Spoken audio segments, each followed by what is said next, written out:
Logo depois da decisão agora tomada e firmada pelo TSE, o ex-presidente Jair Bolsonaro, ele falou com a imprensa lá de Minas Gerais. Ele disse que a democracia brasileira foi apunhalada hoje. Vamos ouvir. A vida continua, tá? Viemos aqui num momento bastante difícil, despedidas do senhor Alisson Paulinelli, tá? Um dia que passou para ser emblemático para mim, como foi o 6 de setembro de 2018, quando levei uma facada pela frente. Hoje levei uma apunhalada com essa adesão. Quem levou a apunhalada não foi Jair Bolsonaro, foi a democracia brasileira. Bom, e aí, Holliday? A democracia foi apunhalada, Valdemar Costa Neto está sendo sincero, porque esse tweet do Valdemar Costa Neto era melhor que ele ficasse em silêncio.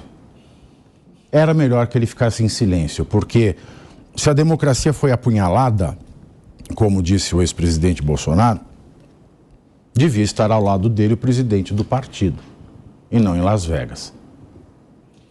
Olha, Pavinato, uma coisa é certa. Esta é, provavelmente, eu posso estar equivocado, mas desde 1988, esta é a mais grave decisão do TSE ao longo desses últimos anos, ao longo dessas décadas.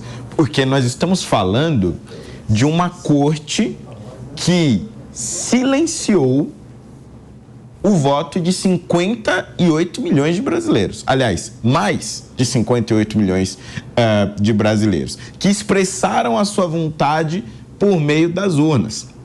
E a razão pela qual esses 58 milhões de brasileiros estão sendo afrontados pelo tribunal, ao meu ver, é absolutamente irrisória. O ministro Nunes Marques, hoje, no seu voto, falou muito sobre isso. Sobre a real capacidade daquela reunião de Bolsonaro com os embaixadores de influenciar no resultado das eleições. Tudo o que ele havia dito naquela reunião é algo que ele vinha dizendo, talvez, desde o início da sua carreira política. Há décadas, Bolsonaro criticava o sistema eleitoral. Inclusive, houve um momento na história em que Bolsonaro e Lula concordaram com as críticas em relação ao sistema eleitoral. Em 2002, quando Lula fez críticas duras à implementação da então novidade das urnas eletrônicas. E Bolsonaro foi eleito em 2018 com estas críticas, sob vigilância do mesmo TSE, que naquele momento não se manifestou, não o condenou. Seguiram-se 4 anos de presidência com as mesmas críticas. Quer dizer, não havia nenhuma novidade naquela reunião específica dos embaixadores. E a reunião, inclusive, era direcionada a um público que sequer era votante no Brasil.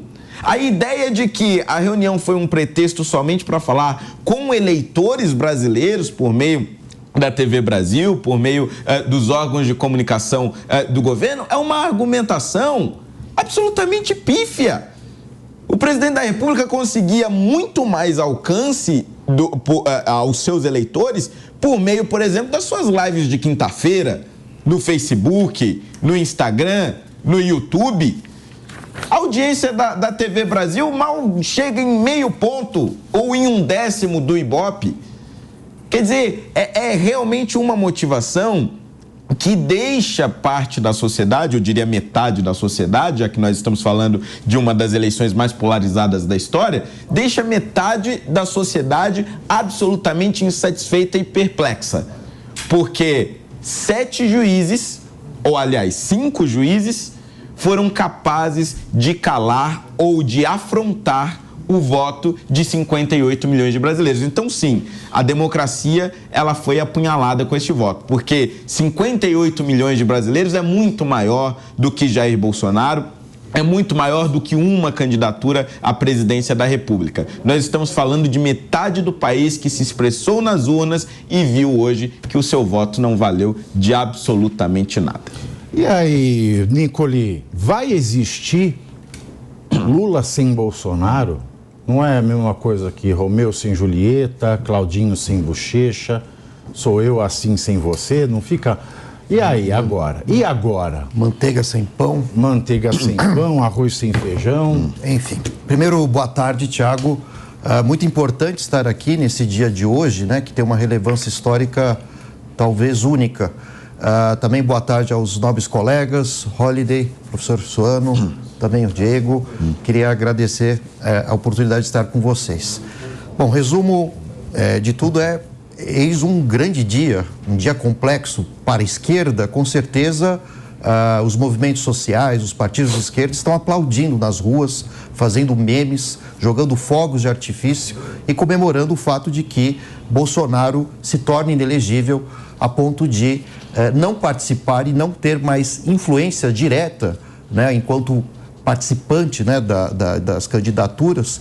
Então, isso, de alguma forma, alegra bastante os movimentos de esquerda, por um lado, porque resultou em todas as críticas, né, feitas ao Bolsonaro, em relação também aos problemas que ele buscava impor sobre as urnas eletrônicas, sobre o processo eleitoral, as instituições democráticas. E agora, por outro lado, para a direita, a visão é outra, né, uma visão, enfim, mais negativa, de crítica ao judiciário, ao TSE especificamente, porque o Bolsonaro, evidentemente, ele não foi apenas culpabilizado pela declaração que fez diante de embaixadores. Ele foi condenado pelo conjunto da obra, ou seja, os seus 4 anos de mandato, que foram 4 anos extremamente polêmicos, que ameaçava, né, na visão desses movimentos progressistas de esquerda, assim como também parte, né, da visão do corpo jurídico, né, dos juristas e tudo mais.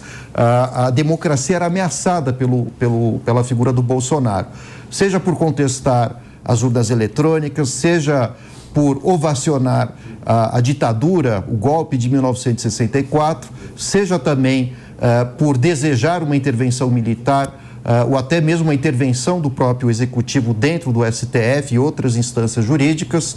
Então, a sociedade brasileira hoje ela está dividida. Aqueles que votaram no Lula, mesmo não tendo muita simpatia por ele, mas temor ao Bolsonaro, hoje estão aplaudindo e comemorando. Por outro lado, a outra metade da população brasileira está entristecida. Inclusive, percebi aqui nos estúdios, nas falas, né, dos colegas também, conversando aqui nos corredores, um certo ar de melancolia. E o problema é que agora a direita precisa pensar como vai ser o futuro. Quem é o sucessor de Bolsonaro? Quem vai herdar esse capital político de mais de 58 milhões de votos que ele obteve, né? Agora, a questão é pensar nas estratégias, sucessão de lideranças, além disso, refletir a respeito da ideia de que se essas possíveis figuras que venham suceder Bolsonaro em termos de visibilidade, popularidade, elas não podem começar a bater cabeça entre si. Caso contrário, você começa a fragmentar os votos. Haja visto o que aconteceu com o lado da esquerda quando o Lula foi preso. Quando o Lula foi preso, a gente teve uma disputa, né, entre chapas e figuras políticas de esquerda para ver quem que seria aquele que receberia os votos, né, que não seriam mais direcionados para o Lula. O resultado disso é que a esquerda se fragmentou, um partido contra o outro, uma figura contra a outra, e isso abriu brechas, né, para a ascensão do Bolsonaro. Então, aqui fica a minha reflexão, né? Se a direita não souber se reorganizar, a esquerda governará esse país por muitos anos. Você tem algum comentário, professor? É um comentário rápido. Não quero polemizar, Paulo. Eu concordo contigo, que a direita ela tem que se reorganizar e pensar nas futuras lideranças. Mas tem uma coisa que nunca pode ser abandonado. Não se abandona um soldado sozinho no campo de batalha. Porque esse ato é um ato de desonra. Independentemente do que possa vir a ser construído, não se pode já enterrar o Bolsonaro. Está certo que ele pode se tornar um cadáver político. Porque se for feito isso, o que ficará para todos é que não existe naqueles que são de direita um laço de honra concreto e um laço de lealdade. Há um dado que precisa ser muito claro. Você não precisa ser fiel a alguém, porque fiel é um ato de irracionalidade, mas você tem que ser leal. A lealdade é o cumprimento de um acordo que foi feito entre pessoas que aceitaram ir pro embate, aceitaram ir para a guerra, aceitaram ir para qualquer coisa. Então eu concordo contigo, tem que se reorganizar, mas não se pode abandonar o Bolsonaro. Porque independentemente do Bolsonaro ser um gênio ou ser um estúpido, independentemente dele ser honesto ou desonesto, se ele for desonesto, vai ser demonstrado. Mas não se pode abandoná-lo. Porque, queira ou não queira, o Bolsonaro, quando surgiu, ele surgiu como uma consequência de um processo histórico e ele se tornou um mito porque ele era o único cara que ia na Câmara dos Deputados e alguém falava assim, não, uma criança de 17 anos e 11 meses, ela não pode ser presa se ela der um tiro na nuca de uma pessoa, como aconteceu em Brasília. Aí, no outro dia, dizia, mas uma criança de 10 anos pode solicitar uma mudança tal qual. Ou nós temos que verificar também que existem as crianças que seduzem os adultos para justificar atos de pedofilia. E o Bolsonaro ia lá e dizia, isso é loucura. E ele falava sozinho. Mas foi criando um mito porque era o cara que apresentava. Eu fui crítico disso. Que eu sempre disse, eu quero que nós sejamos governados por pessoas reais e não por mitos. Porque mito era o que já estava antes. E basta ver a porcaria que foi feita. Então, mas aí que está o detalhe, ele é consequência de um processo histórico. Se não entender que pelo menos ele cumpriu este papel e deixar ele sangrando sozinho, no futuro as pessoas vão dizer, por que eu vou te apoiar? Porque se afinal de contas eu chegar lá, cair, você não vem me buscar. E isso não pode ser feito. É apenas a discordância que eu teria. Posso complementar? É interessante isso que o professor Solano apontou, porque quando o Lula esteve preso, a gente não pode esquecer que vários políticos de esquerda se mantiveram leais ao Lula, né? De uma forma impressionante, enquanto a imprensa massacrava, né? Tudo indicava que o Lula ficaria uns bons anos preso. E ainda assim, durante a campanha presidencial, a gente viu o Haddad, entre outros figurões, defendendo o Lula, apesar dele continuar preso. E agora a questão que fica é se esses políticos que foram eleitos sob o apoio do Bolsonaro e graças ao Bolsonaro, manterão esse apoio ou vão pular do barco, né?